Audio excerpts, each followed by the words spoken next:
Greetings to you all. My name is David Mane. I am from Katong. Katong is a small village in the southern part of the Gambia. It's between the border between Senegal and Gambia. Gambia is a small country in West Africa, surrounded by Senegal on three sides, and the other side is the Atlantic Ocean.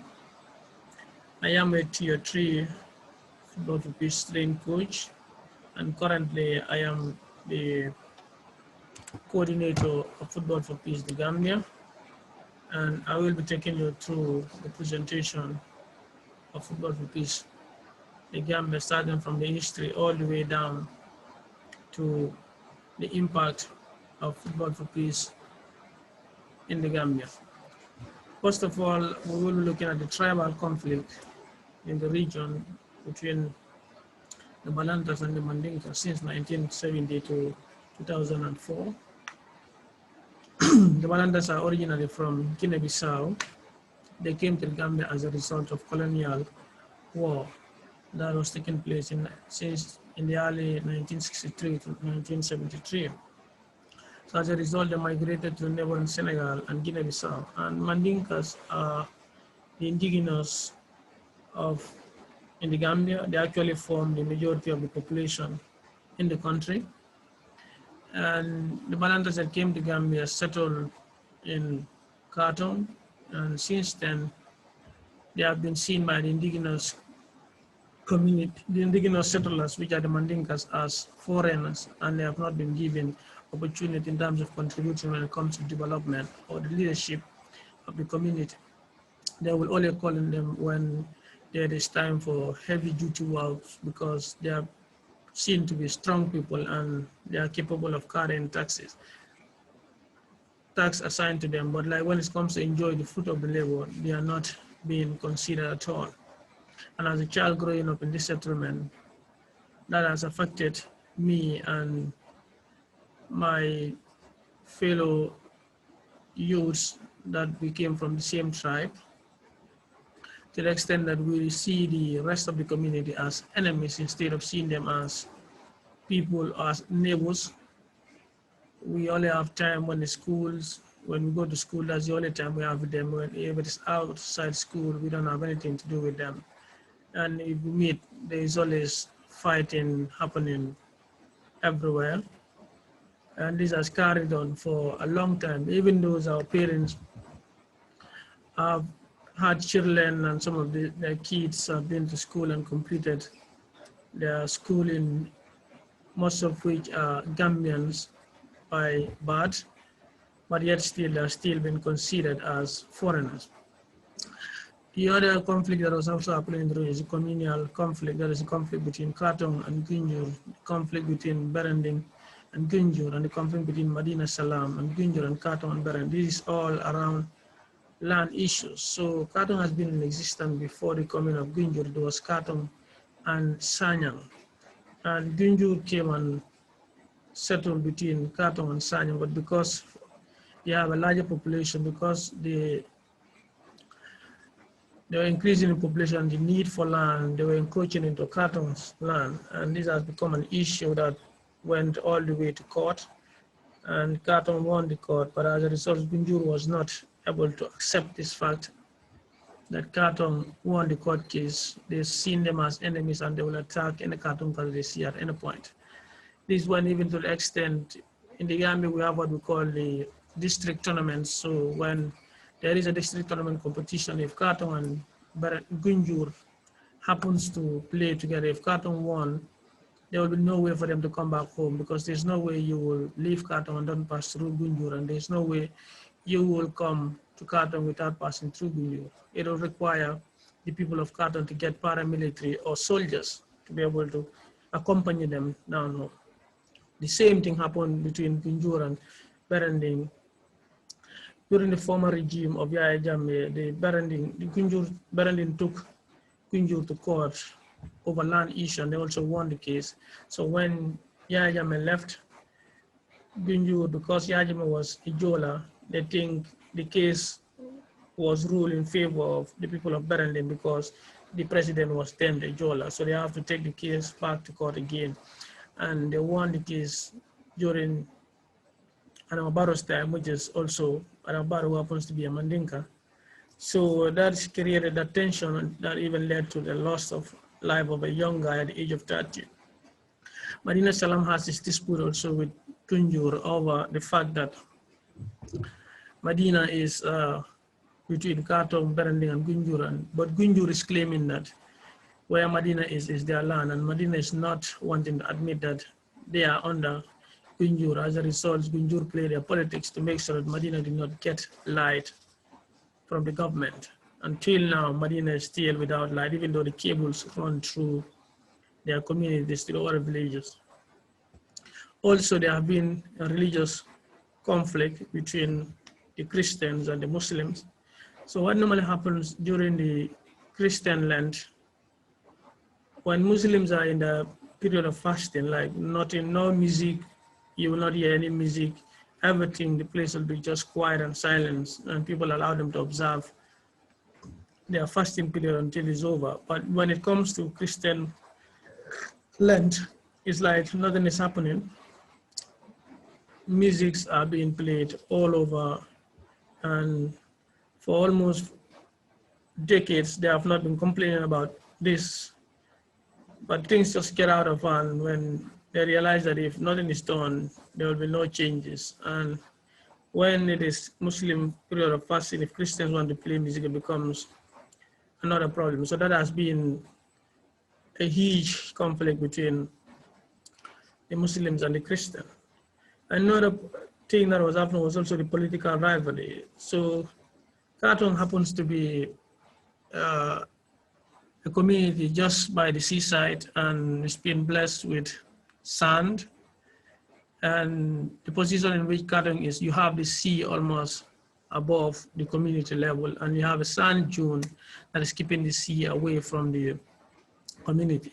And this area has been mined by the government for decades, and because of the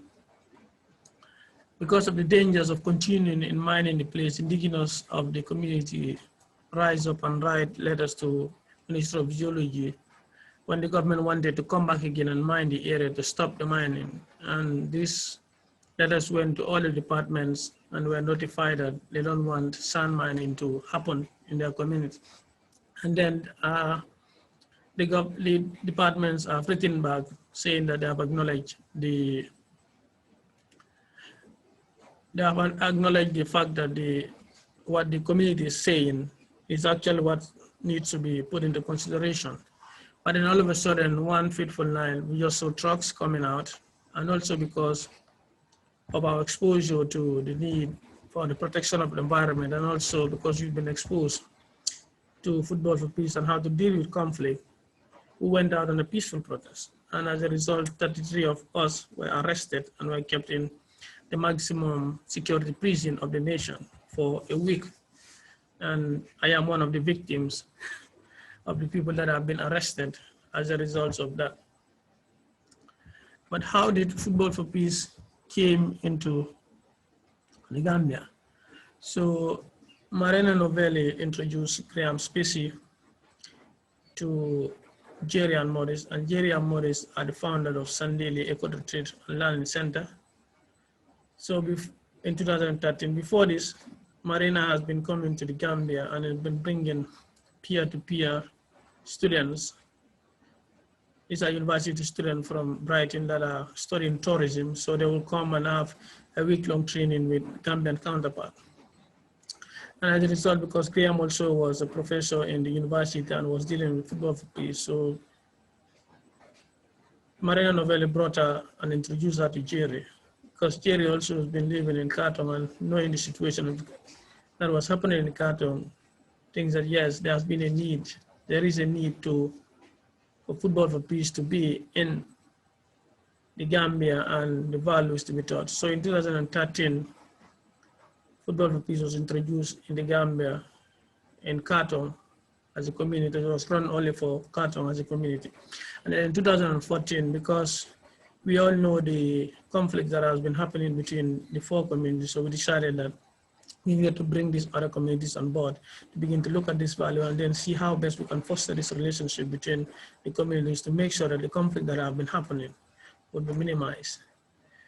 While this is happening, there has been a steering committee that was formed to monitor and evaluate the research that was going on in terms of what impact has the Football for Peace on the local community.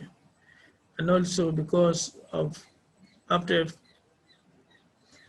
years of training and after years of practicing Football for Peace values and teachings, we decided to set up a charitable organization called Football for Peace, the Gambia. Why was Football for Peace introduced? It was introduced to address the tribal, communal, and religious conflict that was happening in the region, like I stated in the history. And also it was introduced to address the gender inequality, because in the Gambia, like most of the African countries, there are work designated to certain genders. Like when it comes, for example, when it comes to sweeping, washing bowls, dealing with household activities, all centered down to girl child. When it comes to fetching firewood, farming, playing football is known for male. So how do we break those barriers? So this is one of the things that we needed to address with Football for Peace, and also to introduce the values-based coaching, which is looking at different values and how we could put all these values together to be able to impact people's life, children's life, and even adults. And also it was also to build the cordial relationship between the communities, because as you know, this community has been in conflict and rival with each other over land issues. So we needed to bring these people together to be able to learn, and they will go back and begin to develop those seeds that have been sown in them, in their various community. Also is to have that exchange experience with the local and the international coaches. So when we have international coaches down, we learn songs from them, and then they learn songs from us. They learn our traditional values and norms, our ways of life in as much as we learn from them as well. Also, they have been building up a capacity to receive international coaches. So most of the coaches that have been trained are now able to train other coaches, other children from international schools, and that has been happening with us since 2016. The impact of Football for Peace in the Gambia: over 100 coaches has been trained in value-based coaching, both in Tier 1, Tier 2, and Tier 3, and they are able to facilitate and run trainings. Also, since we've been training international coaches since 2013. Also, there has been we've introduced the value-based coaching to 9 local schools. So in each of these communities, we have schools that we've been working with, that we've been teaching these values to all the kids that are in the school. So when, like for every December, when we started in April, Football for Peace will come down and run programs in schools. So when they leave, we will then continue running this program with the school children. And also we have program for international schools. St. Catherine is one of the schools that we've been working with since 2016. And as a result of our successful program with them, 2019, we have other schools coming in on board as well. Also, we've been receiving positive feedbacks from parents on their children's behavior in terms of the work that they are doing, in terms of how they relate to their parents, how they relate to their peers. So these have been positive feedback that we've been hearing from them. Apart from that, also we've been able to promote gender equality in terms of sport, giving the girl child a chance to be able to demonstrate their talents in terms of football and other games that we have, like rugby and tennis ball also as well. We've been able to do those. Has been an opportunity to for them to explore different games and find themselves in where they're good at.